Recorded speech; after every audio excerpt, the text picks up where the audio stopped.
ઓમકાર વેદજને પ્રણવનાદ કહે છે અને સાયન્સ યુનિવર્સલ સાઉન્ડ તરીકે સ્વીકારે છે.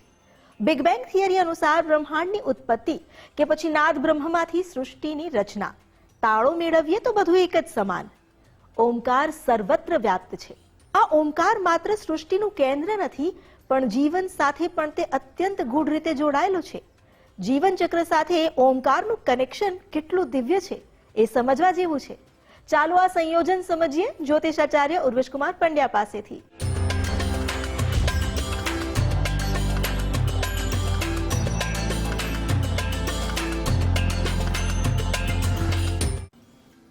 ઓમ પૂર્ણમદઃ પૂર્ણમિદં પૂર્ણાત પૂર્ણમુદચ્યતે પૂર્ણસ્ય પૂર્ણમાદાય પૂર્ણમેવાવશિષ્યતે. નમો નમઃ. તમારા બધાનું સ્વાગત કરું છું આધ્યાત્મિક મહાશક્તિમાં. પૂર્ણમદઃ જે પૂર્ણ છે, સંપૂર્ણ છે, અને સંપૂર્ણમાંથી એક અંશ જો નીકળે છે એ પણ પૂર્ણતાને ક્યારે પ્રાપ્ત કરે છે?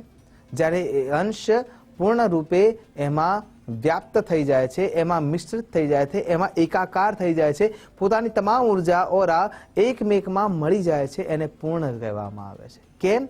કેમ કે છેલ્લે તો આપણે ઈશ્વરના સાનિધ્યમાં જ જવાનું છે. અને એટલા માટે જ્યારે પ્રણવની ચર્ચા કરીએ છીએ કે આપણા જીવન ચક્રની ચર્ચા કરીએ છીએ તો એમાં ઓમ એ આપણા જીવન ચક્ર સાથે સંપૂર્ણપણે જોડાયેલો છે.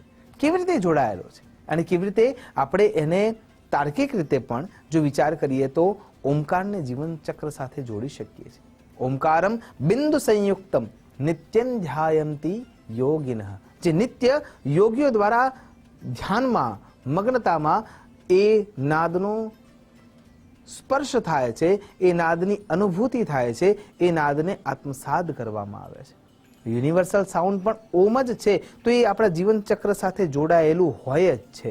તો કેવી રીતે એ આપણા જીવન ચક્ર સાથે જોડાયેલું છે?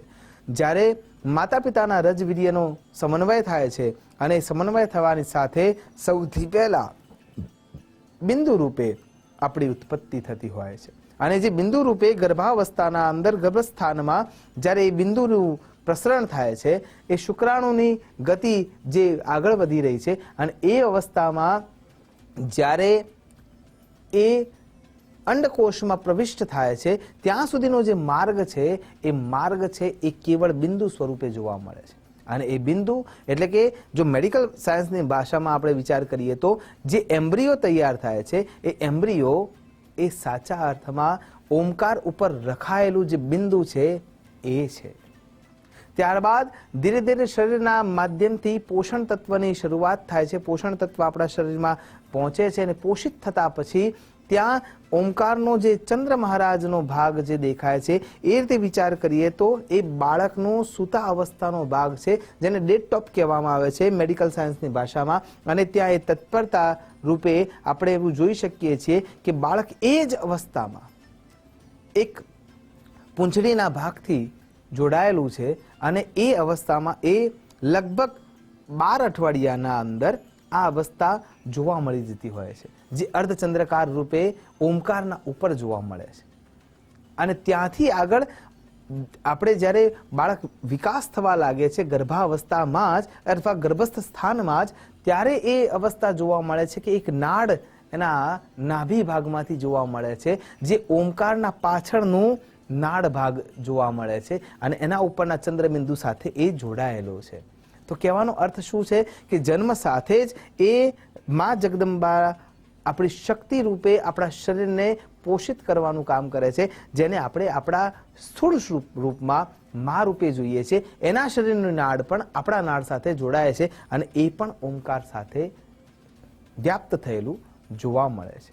અને ત્યાંથી આગળ જ્યારે જેમ જેમ સમય જાય છે 5 થી 6 અઠવાડિયા પૂર્ણ થવા લાગે છે અને એ અઠવાડિયા પૂર્ણ થાય છે ત્યારે લગભગ બધા જ અંગો ધીરે ધીરે ધીરે ધીરે એમાં આવવા લાગે છે. અને 12 અઠવાડિયા સુધીમાં તો એમાં ધબકારા આવવાની શરૂઆત થઈ જાય છે, એટલે કે ઉર્જા તત્વ એમાં મુકાવા લાગે છે ધબકારા રૂપે. એ શું છે? ઓમકાર જ્યારે આપણે લખીએ છીએ અથવા ઓમકારનો જ્યારે નાદ કરીએ છીએ ત્યારે વલય આકારમાં એ ગતિ પામતા સ્વરના તરંગો ફેલાઈ રહ્યા છે.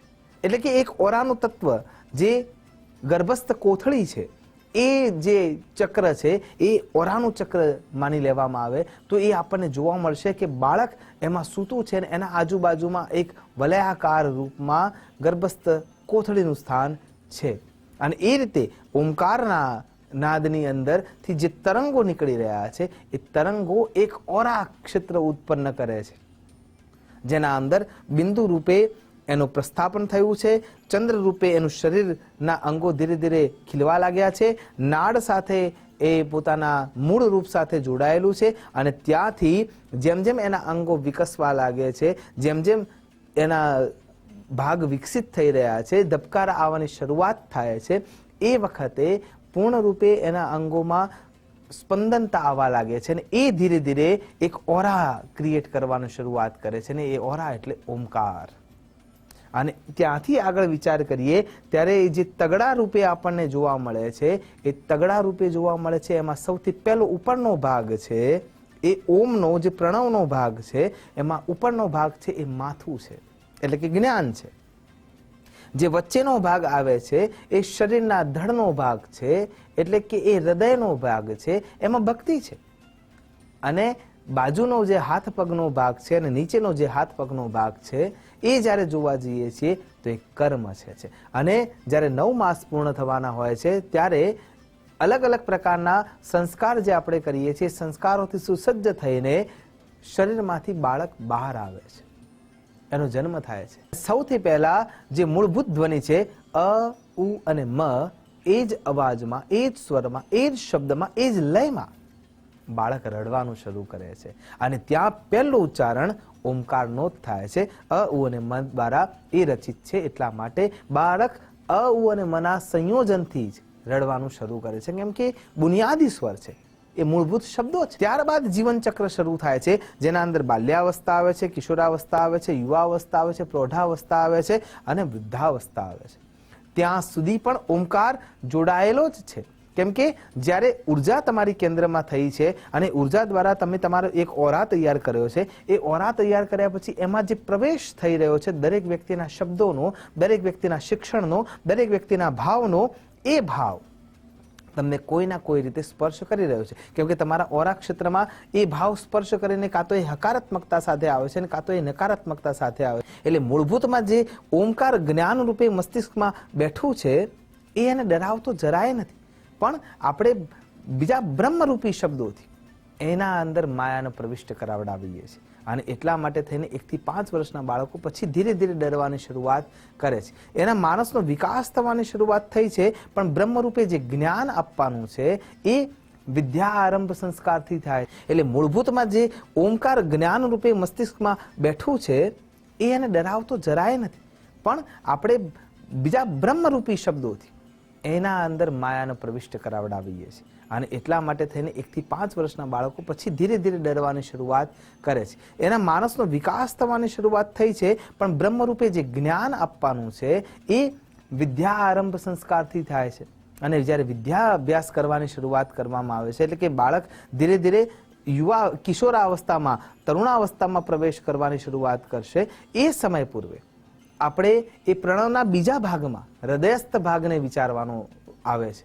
અને એ હૃદયસ્થ ભાગને વિચારવાની જગ્યાએ જ્યારે ખરા અર્થમાં એ હૃદયથી નિર્ણયો લેવો જોઈએ, એની જગ્યાએ આપણે એના આગળ તાર્કિક અને લોજિકલ વિચારો મૂકીને એના માનસમાં ફરીથી શબ્દો દ્વારા કોઈના કોઈ રીતે અસમંજસતાને ઊભી કરી દે. એટલા માટે ઓમકાર બાલ્યાવસ્થાથી શરૂ થઈને તરુણાવસ્થાથી અને તરુણાવસ્થાના પછી કિશોરાવસ્થાથી અને કિશોરાવસ્થાથી શરૂ થઈને યુવાવસ્થા સુધી જ્યારે વ્યક્તિ પહોંચે છે ત્યારે એ સિદ્ધ થવા માટે તત્પર થઈ ચૂક્યો છે. અને એટલા માટે એ જીવનચક્રનો આધાર પણ છે. અને ત્યાંથી આગળ જ્યારે એ આ વાતને સમજી જાય છે, જીવનના ધર્મ, અર્થ, કામ સુધીના ક્રિયાઓ એને પૂર્ણ કરી રહે છે, એની ઘણી બધી જવાબદારીઓ પણ એ ભક્તિ અને જ્ઞાન સાથે પૂર્ણ કરે છે, કર્મ ક્રિયા સાથે પૂર્ણ કરે છે, ત્યારે એને પ્રૌઢતાના આધાર પર જોવામાં આવે છે. અને પ્રૌઢતા સમયે ધીરે ધીરે એ જ્ઞાન પરિપાકતા માગે છે, એ ફળ આપનારું બની જશે. અને એ ફળ આપનારું બની જશે ત્યારે એ ભક્તિ પણ પ્રવિષ્ટ થવા લાગશે અને પ્રબળ થવા લાગશે. અને એ સમયે એ જ ઓમકાર પ્રૌઢતામાં પરિણમિત થશે અને એ મુમુક્ષતાની ભૂખ જગાવશે. અને ત્યારબાદ સંન્યાસ્તતા અથવા સંન્યસ્તતા. તો એ સંન્યસ્તતામાં જ્યારે વ્યક્તિ પ્રવિષ્ટ કરવા માટે જાય છે ત્યારે પણ ઓમ સોહમના સ્વાભાવિક નાદને ઓમકારમાં જ્યારે ધ્યાન અવસ્થામાં સદગુરુની પ્રાપ્તિ થકી કરવામાં આવે છે ત્યારે એ ભસ્મ મળી શકે છે, જે ભસ્મ છે સાર. અને એટલા માટે ઓમકારના નાદ થકી જે પહેલા બિંદુથી શરૂ કરીને જીવનના અંત સુધી જ્યારે શરીર છૂટી જાય છે ત્યારે જે ભસ્મ રહી જાય છે એ પણ કેવળ આખા જીવનના સારનો જ ભાગ જોવા મળે છે. આશા કરું છું ઓમની આરાધના થકી આપણે આપણા જીવન ચક્રને સુયોગ્ય બનાવી શકીએ અને સાચા અર્થમાં એ યુનિવર્સલ સાઉન્ડના અધિપતિ સુધી પહોંચી શકીએ. એ જ અભ્યર્થના સાથે નમસ્કાર. અસ્તુ સદા શિવોહમ. નમો નમઃ.